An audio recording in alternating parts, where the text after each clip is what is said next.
Go inside the Crimson Tide with your hosts Rodney Orr and Gary Harris, keeping you informed on everything Alabama. And now, Tider Insider TV. Another week, another big commitment for the Alabama football team. Four-star safety DeMarco Hellams committed yesterday. He comes from famed DeMatha Catholic in Hyattsville, Maryland. Hellams is the Tide's 15th 2019 commitment so far. This is video of him working at wide receiver, but that's the type of athlete he is. But you can see the size, the athleticism.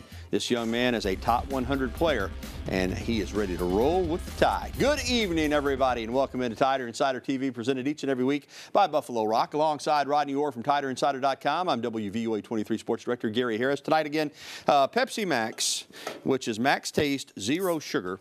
I love all the Pepsi products, you know that, but right now, Rodney, I have been doing good staying off the sugar. And as much as I like Pepsi, when you can get all the great Pepsi flavor and you get no sugar, no calories,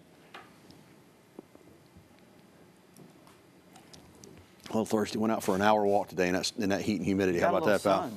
I did. I'm paying the price, and Pepsi Max is keeping me slim and trim.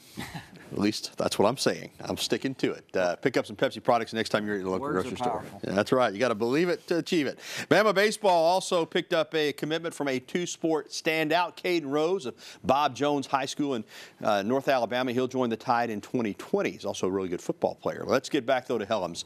Another top talent from that Mideastern region where Alabama, certainly helped by Mike Loxley, has really recruited well the past few years. Now, last week on TiderInsider.com, and I said this on my radio show this morning, you predicted this commitment, and there were a lot of people said, no, he doesn't have a committable offer. There were some other sites that said not going to happen, but I know one thing about you. When you put something out on TiderInsider.com, you believe it. You're not trying to be first. You're not trying to just stir things up, and you were right. He had a committable offer. He committed. Tell me what you like about him. Yeah, you know, again, when you look at him, Gary, you hate to make comparisons, but if you just look at his tape, you see how many plays he makes. He makes a lot of plays as a wide receiver. He's going to be a safety in college, but he comes up with fumble recoveries like this and takes it to the house. He comes up with deflected balls.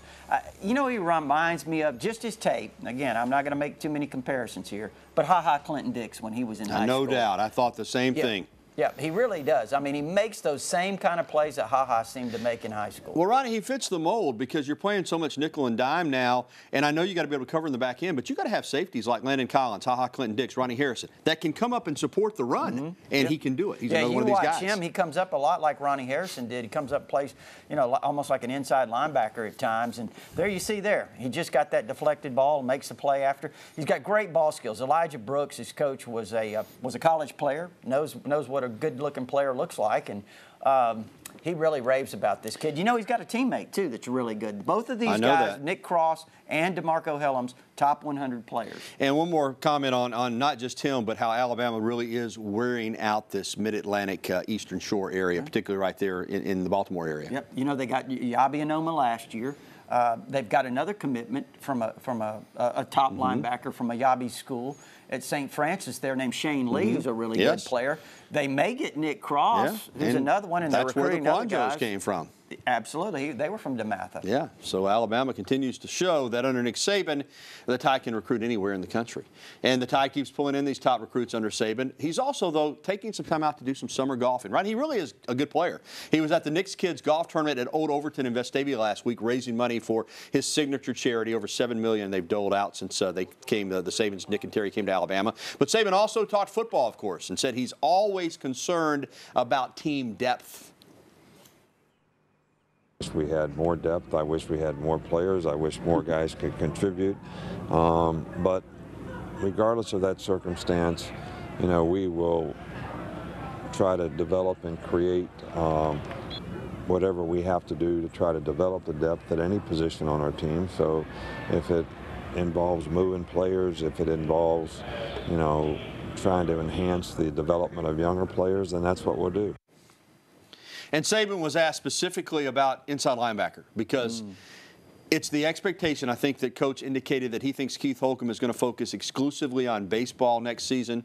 Bypass football, not announced yet, but that could happen. And, of course, the unit also lost Rashaan Evans to the NFL and Sean Dion Hamilton to the NFL as well from last year's team. So depth concern at inside linebacker. Rodney, how much so? How big of an area, particularly if there are injuries the way they were last year, what could this mean for this team? Well, you know, we've talked about it here on this show. We talked about one of the main concerns, and there's not a lot of concerns on this team, I don't think, but you look at the depth at inside linebacker, certainly. You've got Dylan Moses and Mack Wilson. After that, I'm not sure you have much experience. I mean, I think that, you know, a young player could possibly come in and contribute, a freshman, like Jalen Moody, who's here now. But again, you do have some young players that you recruited. Markel Benton's a redshirt freshman. I think had a pretty solid spring. Josh McMillan, number 40 there, has been around a while. So maybe he steps up and becomes a player inside. But, you know, certainly, Gary, it's a concern. You can't afford an injury there. No doubt about it, and you hope that you're able to build some depth. Some of these young guys that come in can step in and be ready to play. And you know they have Vandarius Cowley, right, too, and he's a guy that's got a lot of ability. We'll see how he develops. All right, Rod. Still to come on Tider Insider Television, Julio Jones wants a new contract. He wants it now, and right now he isn't getting what he wants. What does that mean?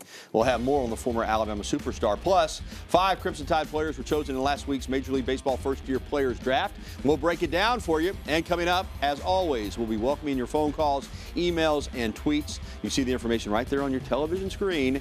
Interact with Tider Insider TV right now. The number 205-348-WVUA. That's 348-9882. Email us at the address or tweet at us. Please use the hashtag TITV. We'll be right back with the only show that takes you inside the Crimson Tide. Tider Insider TV will return after this timeout. Julio Jones will not attend Atlanta Falcons' mandatory minicamp, so I guess it's not mandatory for him. The All-Pro wide receiver is hoping to get a new contract, and he's holding out. Jones is the 7th highest paid wide receiver in the NFL, hence why he wants a new contract. The only guy you can even argue is in his league right now would be Antonio Brown. Guess what? He's holding out too. So I get the feeling the Falcons will get this thing done. They can't be without Julio Jones and have a chance to make it to the Super Bowl in 2018.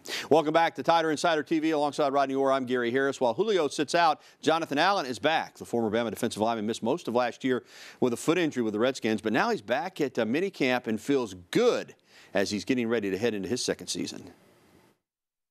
I mean, 100%. This is my second time around. I feel more confident. You know, I'm starting to get all my abilities back. So it's just about getting back into it, getting back in football shape, and just being out here with the guys. That's probably the part I miss the most.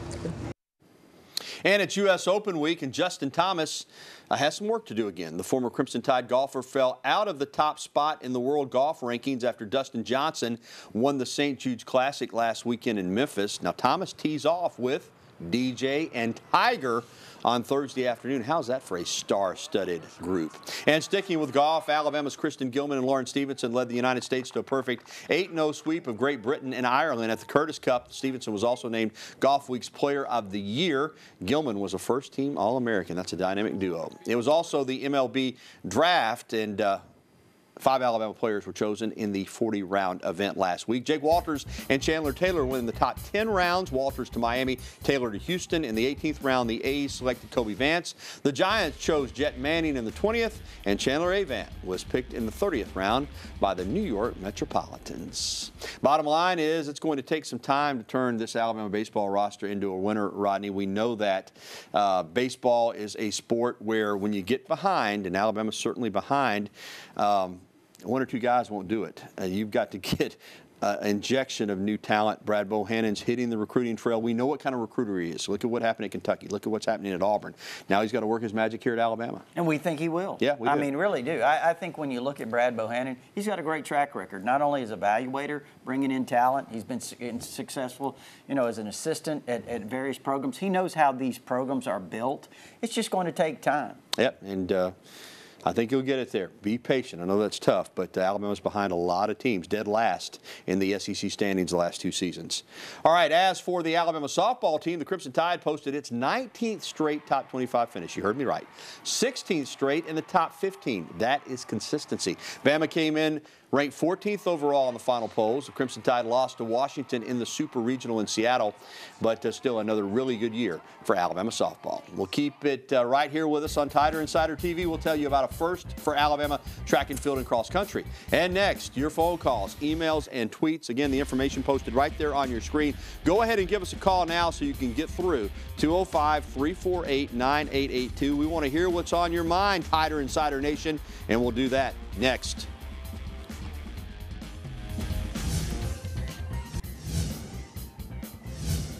The Alabama men's track and field program finished 5th at the outdoor championships last week in Eugene, Oregon, the NCAA championships, but that was good enough for the Tide to win the John McDonnell Award as the top track and field and cross-country program in the country. Man, that's awesome. Prior to this year, Alabama had never finished in the top 3. All right, we're ready to head to the phone lines. Rod, you ready to get after it? Sure. All right, we're going to go to Walker County. Sammy, it's June, and you haven't brought me any tomatoes yet. Now, I don't know what the deal is. I know they're in, right?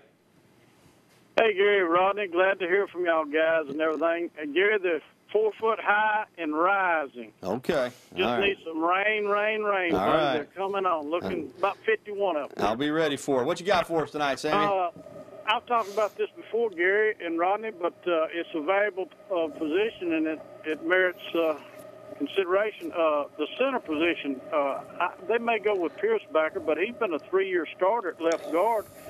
I hope they get some help from that freshman class because, you know, he's so valuable to that one position. Maybe they can work some younger guys in there because I'd hate to see him switch over to center, but it's valuable. It's a real valuable position. Well, Sammy, you know, I agree with you. First of all, it is a valuable position, and Alabama's had a lot of success there. I mean, they've had Vallejos, they had Antoine Caldwell before him. You know, obviously they had Barrett Jones played there. Ryan Kelly did a fantastic job. Obviously, was a first-round draft pick. Last few years, Bozeman's did a fantastic job. And now Ryan Kelly, Ross Piercebaker. No, Ross Piercebaker's actually worked at that position, I think, since he's been here. Yes. You know, he's gotten some work even when he was a younger player. So he's kind of got some, I guess, a feel for it and getting better and better. So we'll see what happens. I mean, you know, certainly they're going to work other guys there. There was talk, you know, in the spring that you might see a variety of guys work that position. Jedrick Wills may have the ability to play that position. Obviously, Josh Casher's still around. He's a guy that's really versatile. There was even some talk that maybe Jonah Williams might, even though it might seem a little, he doesn't quite seem to have that maybe center build. But there was some discussion of that. I don't think it happened in the spring. But, you know, we'll see what happens, Sammy. But right now it does look heading into August camp that Piercebaker's the center. All right. Thanks a lot, Sammy. Let's go to Bessemer and talk with our pal John. John, what's going on, man? Road Tide, man. You got it. Hey, man, I'm calling about our defense. Is our defense going to be good enough to beat Auburn and go all the way this year, man, later? All right, John. Yeah, the defense, I think, is going to be a typical Alabama defense. And when I say that, I'm talking about one of the top 3 or 4 in the country. Yeah, I think that defense will be motivated to play better against Auburn this year than the defense and the offense and the kicking game. I mean, Auburn beat Alabama in about every phase last year. I think that's a big game. It's down the road, but no doubt Alabama's defense will be motivated to play well in that game and all the games. They should be really good on defense again. They should be fantastic on defense, I think. Gary, maybe a little bit different. I think they're going to have a tremendous pass rush. And you know, no reason to really kind of look back at that game. Auburn won the game, no question about it. But that was, John, an Alabama defense that was very, very beat up all season long and really did not recover until they got into the playoffs. All right, let's talk with another good friend of the program, Tider Insider Nation, Steve from over in Helena. Hey, Steve, what's going on? Hello. I was just going to say Jamie Mosley's been real good at inside linebacker. I know he had an injury. But when he's played well. You also got Markel Benton, who's got a chance to be a good player. And you got Ben Davis that could move back to the middle and give him a chance to play. And I think Alabama's going to be fine. And maybe Keith Holcomb will come back. I don't know. Yeah, Steve, we'll see on Holcomb. Feeling is right now he's probably going to play baseball only. Mosley, you're right, he's done a good job. Former walk-on, earned a scholarship, mainly at outside linebacker. But on Benton Davis, yeah, Benton's certainly a possibility. Ben Davis has moved around in some different spots, but what do you think about their potential to play inside this year? Yeah, I think Benton's got a great opportunity. Again, we'll see what happens with Ben Davis. Like Gary said, he's moved around quite a bit. I don't know, Gary, if he's only going to be a redshirt sophomore. You know, he's still got plenty of opportunity. All right, thanks for the phone calls. Let's get to an email from Dennis. How is it looking for the upcoming basketball class coming in for the Crimson Tide this year? Well, Dennis, it's a good, solid class, 3 players. Now, it's not going to be ranked like last year's class was. That was one of the best in Bama history. But Jared Butler, you see him right here, 6'2" point guard from I think that may be Deontay Wood, actually. But Jared Butler, 6'2" point guard from Reserve, Louisiana. Deontay Wood, who you saw there earlier, 6'4", 175, swing guy from over at Sacred Heart Catholic in Anniston. And Javion Fleming's the big man. I mean big, 6'9", 230 from Canton, Mississippi. All these guys are highly thought of, highly recruited players. Now, this class, statistically, in terms of the rankings, Rodney, is not going to be where last year's class was, but it's a good, solid class. And now that Alabama's an NCAA tournament team again, that's what you want. You just want to get good players that can come in, plug holes, and certainly when you're talking about Butler, he's going to have a chance to step right in with Colin Sexton moving on to the NBA. I think you have to string classes together. Yeah. You know, obviously, I think that's the key is you can't have one good one and then, you know, a lull for a couple of years. And I think that's the one thing that Avery Johnson is showing, the consistency in his recruiting. All right, still to come, the legacy lives on for the late, great C.M. Newton. We'll explain. And more your phone calls, emails, and tweets. Again, the information posted right there on your screen. Also, you can tweet at us. Use the hashtag TITV. We'll be right back with more Tider Insider Television right after this. Well, we have a new segment here on TITV. It's our Green Track Bama Bingo Trivia Question of the Week. It's going to be a lot of fun. Every Tider Insider TV will ask a question, and you'll have 4 multiple-choice answers to choose from. You'll head to the WVUA 23 Facebook page to put in your answer for a chance to win a Green Track Bama Bingo Free Play Power Pack. Now, this week's question is, who is Alabama's all-time leader in career interceptions? The choices, all good ones. A, Jeremiah Castile, B, Antonio Langham, C, George Teague, or D, Kermit Kendrick. Again, you have to go to our Facebook page, WVUA 23. That's the WVUA 23 Facebook page. Enter your choice for an opportunity to win. And thank you to Green Track for providing the prize pack. And Green Track also is going to provide a winner here very, very soon. We'll do it every week. We're looking forward to it, Rodney. It's going to be a lot of fun. Good first question, don't you think? The answer to that question, if I'm not mistaken, the guy who broke the record broke Hootie Ingram's record. Is that correct? Didn't Hootie once hold that record? Well, he held it for a season. For a season. Record. This is career. But all those guys have a lot of interceptions.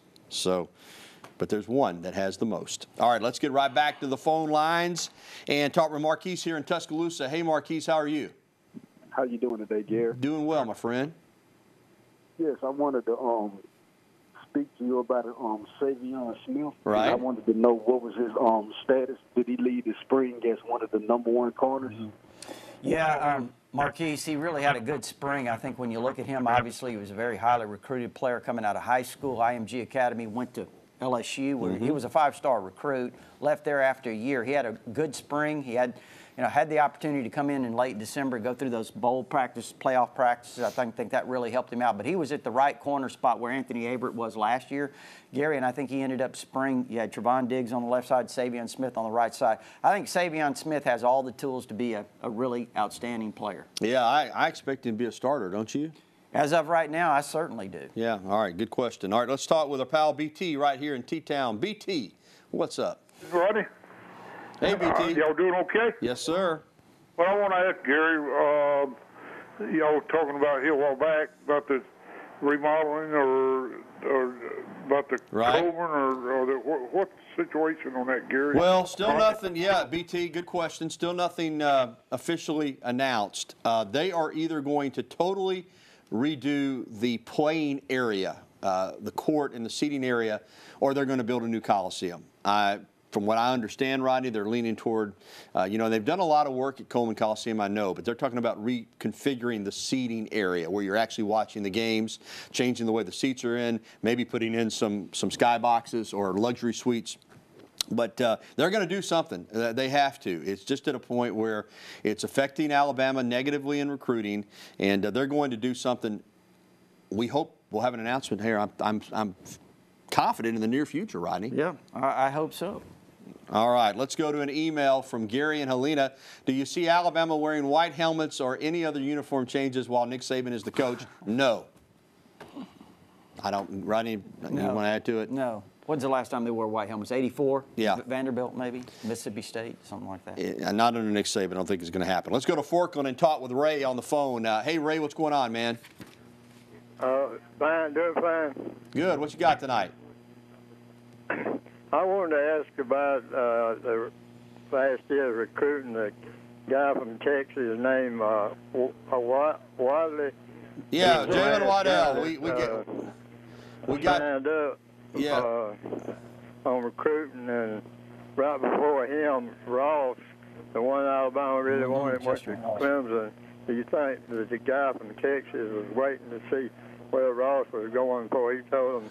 No, Ray, Waddell's not that kind of player. He's going to go where he wants. He's not scared of anybody. Alabama would have liked to have gotten Justin Ross. They didn't. Tall receiver. But as far as a electric playmaker, I think you feel like Waddell might be one of the best that Alabama signed around here. David Palmer Part 2, maybe? Well, he's got some Palmer in him. I think he's got great acceleration, too, Gary. When you look at him, kind of a little bit like Amari Cooper in that regard. Now, I'm not saying he's Palmer or Amari Cooper, but this guy, he is extraordinarily talented. And not only as a slot receiver, but also as a punt return guy. He's one to watch in 2018. Freshman of impact. We're back after this. Thanks for the calls.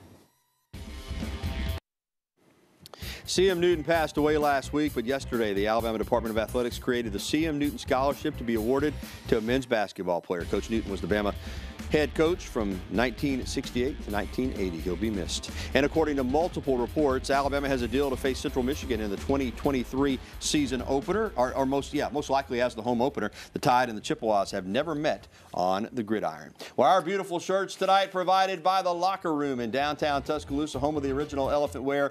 Go by and see Alex and Rush and the staff in person, or shop online at their website, locker-room.biz. Look like $1 million and feel like it too. Thanks for tuning in to Tider Insider. For Rodney Orr, I'm Gary Harris. A replay tonight at 10:30, or catch it anytime at WVUA23.com. Good night.